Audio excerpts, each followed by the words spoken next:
This is the Hatsan Bullboss in 25 caliber PCP rifle. It was a project gun. I got it used. I just didn't realize the extent that I would take it. The main fault I found in the design and the issue I was having was everything was just becoming loose. The action block was actually separating from the part where the tube is housed into, and the hammer spring was adjustable, but to the point where you didn't know what your power levels were. It would become out of tune. Just not a good rifle to work with.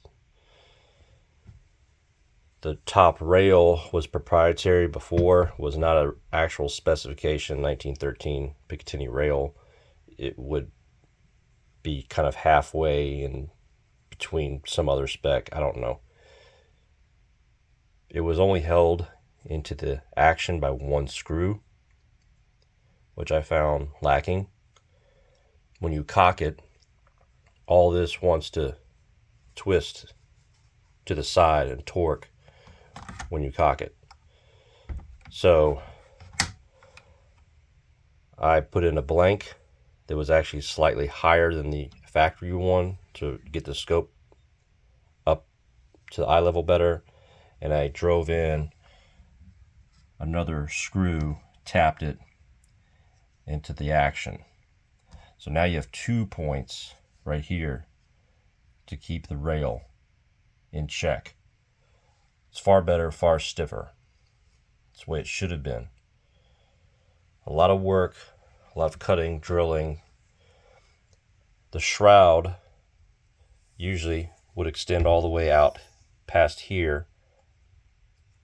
Was a proprietary, quiet technology, quote unquote. It was just not effective.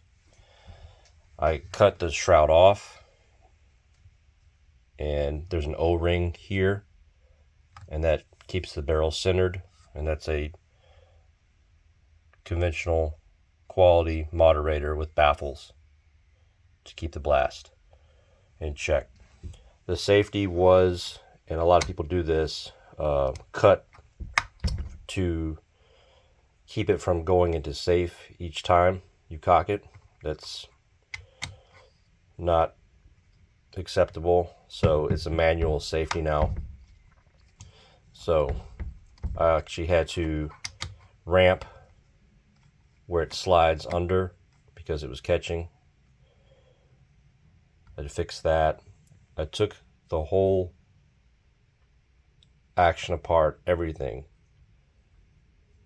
Found after firing a few times what speed I was getting and what I would expect to keep it at and be satisfied with that power level, 48, 50 foot-pound.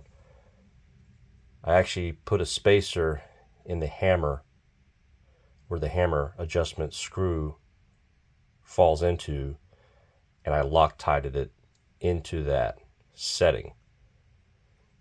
Before, you'd have to use this hole here,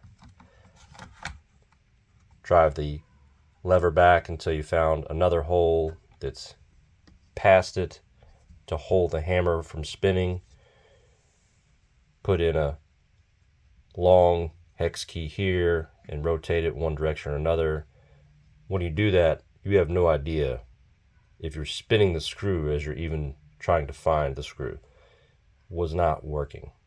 Here it's locked into that power setting. The trigger currently is probably close to 4.5, 5 pounds, which is high, but it's a hunter. It's actually going to be loaned out to individuals that might need something like this on their property for pests, varmints. When it's set lower, I found there's a really close range that would actually result in a negligent discharge. I didn't want that at all, so I kept the trigger above that threshold.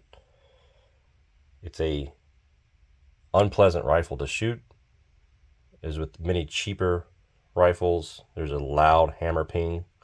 It's really unavoidable. It's not something you sit down and just fire over and over again. It's unregulated. I tried a regulator. It wasn't effective. I bought the factory regulator from Hatsan. I have not installed it. It's really going to restrict the power level beyond what I need. And really, regulated would reduce the capacity far too much in the air tube to bother with.